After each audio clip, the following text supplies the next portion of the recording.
This is for educational use only. Our group is allowing our instructor, Mr. Roldan or Dennis, to use this as an educational material.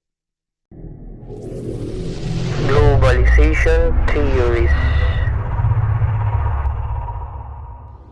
So good day everyone, we're gonna have to tackle about the globalization theories.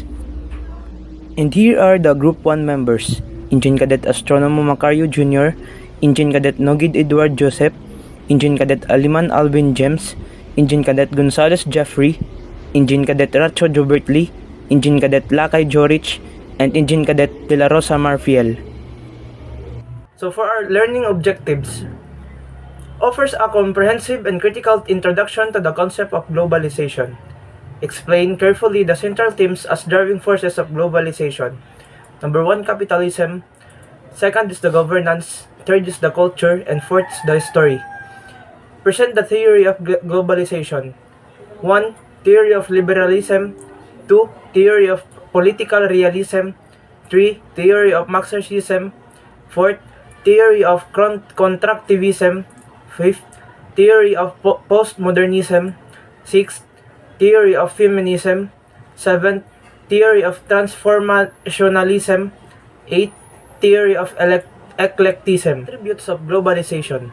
Globalization has various forms of connectivity such that it can be economic, political, or cultural. Globalization allows for the expansion and stretching of the social relations. Globalization intensifies and accelerates social exchanges and activities. Globalization occurs worldwide. In 2000, the International Monetary Fund, or the IMF, identified 4 basic aspects of globalization and trade and transactions, capital and investments movement, migration and movement of the people, and the dissemination of knowledge.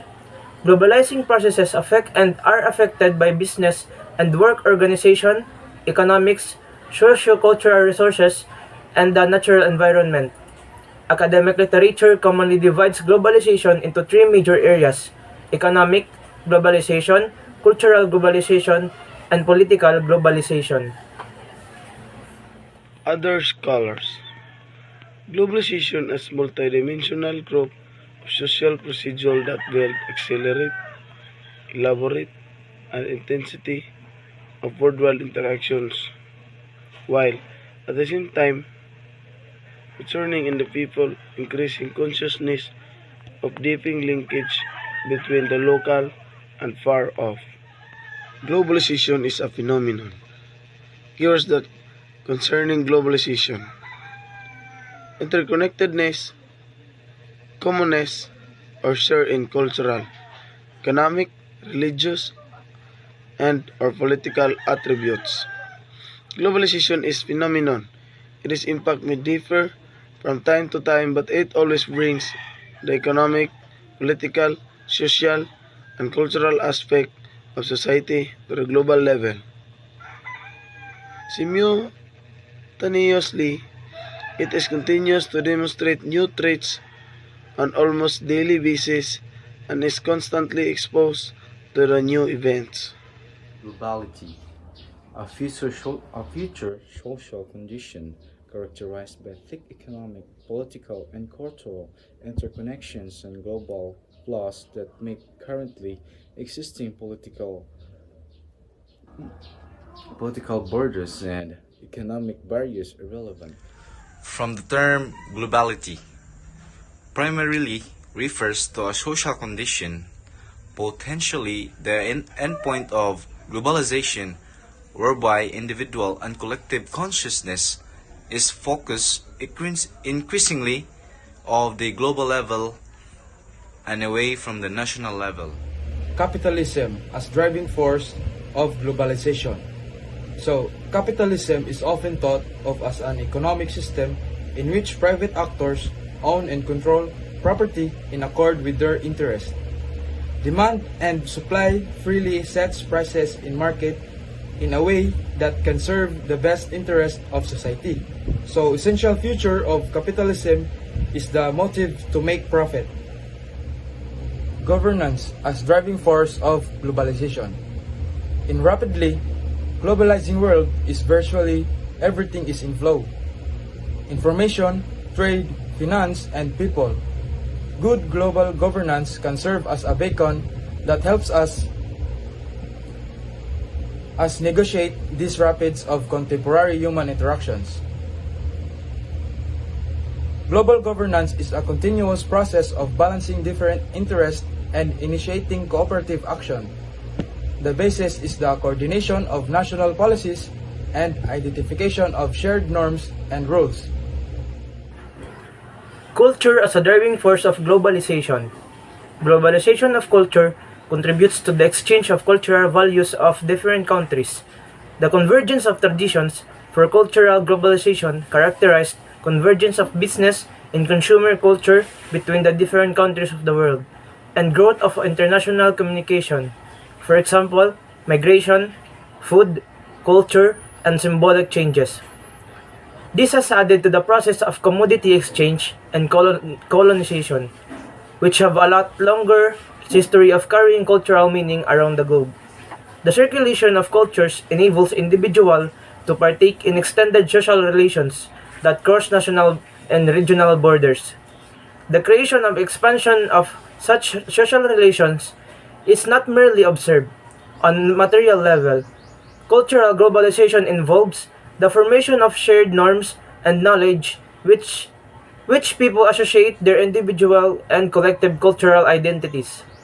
It brings increasing interconnectedness among different populations and culture. So history as a driving force of globalization. The importance of history in globalization is it can be studied from historical perspective. By using the historical perspective, by using the historical record spanning many centuries or millennia.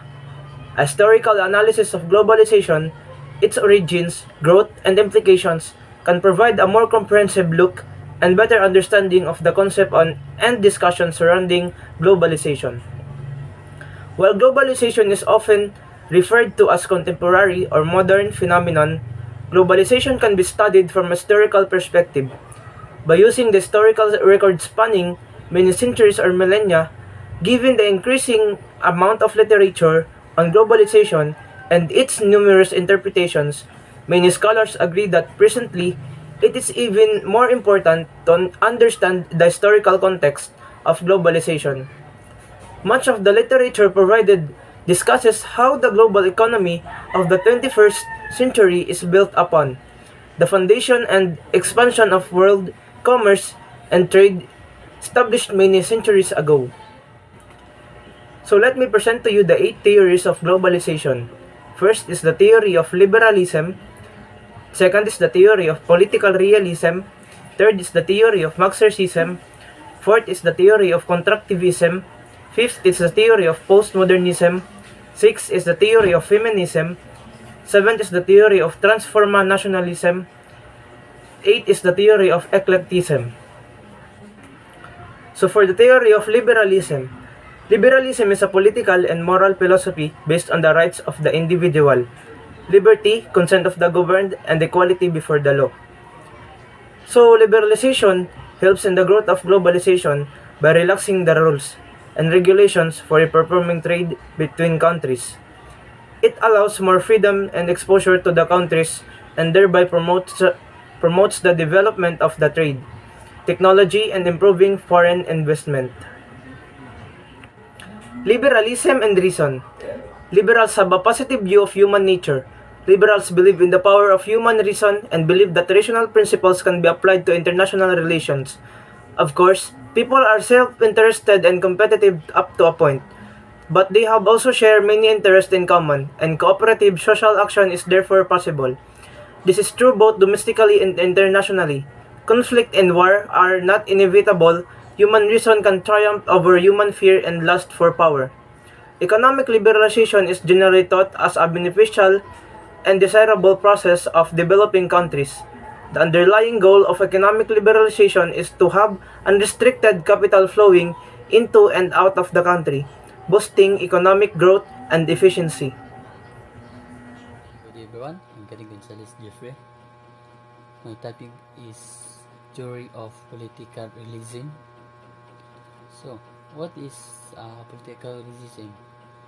Political realism is a theory of political philosophy that attempts to explain, model, and pres- uh, prescribe political religion. It makes it a assumption of the power is or ought to be the primary and political action, uh, whether in the domestic or international arena. So, who is the father of politicalism? So, first is American years and the political realism. Hans Merg Ginzel is considered one of the founding fathers of the realist school in the 20th century. So this school of truth holds in the nation states are the main actions in international relations, and that the main concern of the field is the study of power is political realism based on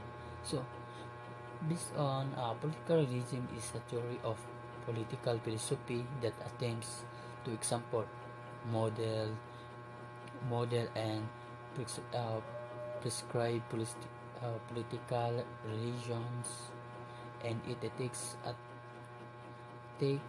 as its assumption of power of the primary and of political action. So next is, what are the main concept of realism? So concept of realism is the tent that the view of the world as it is, and not in terms of the underlies the idea. It impresses the constraints of the real world and the need of pragmatism and prudence. So that's all. Thank you. Theory of Marxism.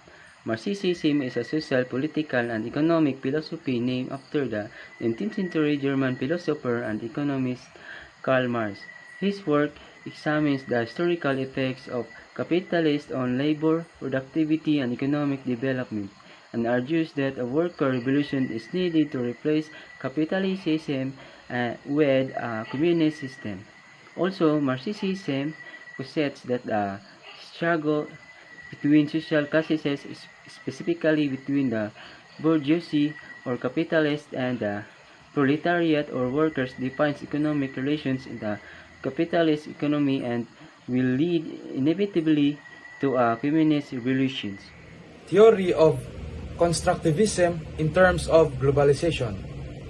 In international relations, constructivism is a social theory that asserts that significant aspects of international relations are shaped by ideational factors, which are historically and socially constructed, not simply material factors.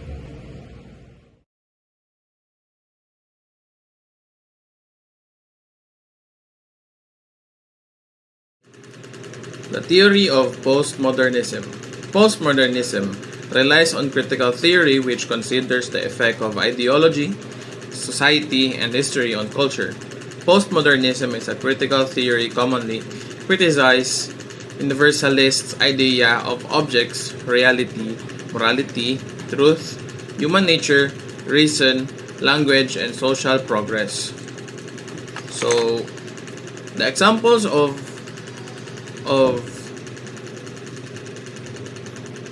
postmodernism is that it is a general and wide-ranging term which is applied to literature, art, philosophy, architecture, fiction, and cultural and literary criticism. Among others, postmodernism is largely a reaction to the assumed certainty of scientific or objective efforts to explain reality. So, postmodernism relies on a concrete experience over abstract principles, knowing always that the outcome of one's own experience will necessarily be fallible and relative, rather than certain and universal. So, what are the main features of postmodernism?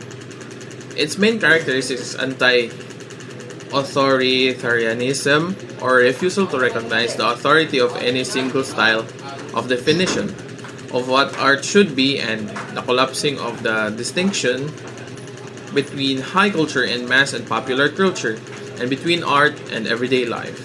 So here is a theory of postmodernism's diagram that explains it. People use it to actively construct their identities.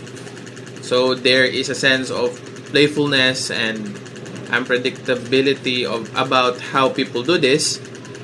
Also, the media is an integral part of postmodern society. So, rather, there are multiple interpretations. That is all. There is no one underlying reality. There is no such thing as one dominant or preferred meaning to media content. So, individuals read content in a variety of ways. So, on how they interpret media content depends on a variety of factors, and these readings change over time. So, the media is a constitutive part of people's realities. So, it is thus meaningless to say that the media has an effect on the audience. So, this is how the postmodernist model of audience effects. Theory of feminism. Feminist theory is the extension of feminism into theoretical, fictional, or philosophical discourse. It seems to understand the nature of gender inequality. It examines women's and men's social roles, experiences, interests, chores, and feminist politics in a variety of fields such as anthropology and sociology, communication media studies, psychoanalysis, political theory, home economics, literature, education, and philosophy. Who is the founder of the feminist theory? The founder of feminist theory is Mary Wollstonecraft. Although writings that can be characterized as a feminist or embodying the perspective and experiences of women have appeared through times, the history of Western feminist theory usually begins with the works of Mary Wollstonecraft, one of the first feminist writers in the liberal tradition. So, theory of transformationalism. So, globalization is seen as occurring but without just sweeping all the way before it, as hyper-globalists might have it. Instead, transformationalists argue that cultural exchange is not unilateral from west to east, but rather a two-way exchange in which Western cultures is also changed and influenced. So, transformationalism, it is a theory which holds that globalization is a complex process involving a number of different two-way exchanges between a global institutions and local cultures. It can be also reversed and controlled. Theory of eclecticism. Eclecticism is a conceptual approach that does not hold rigidly to a single paradigm or set of assumptions, but instead draws upon multiple theories, styles, or ideas to gain complementary insights into a subject, or applies different theories in particular cases. However, this is often without conventions or rules indicating how or which theories were combined. Thank you. Lastly, the theory of eclecticism proposed that globalization includes material and ideational elements. In expanding social relations, people explore their class, their gender, their nationality, their race, their religious, faith, and other aspects of other being.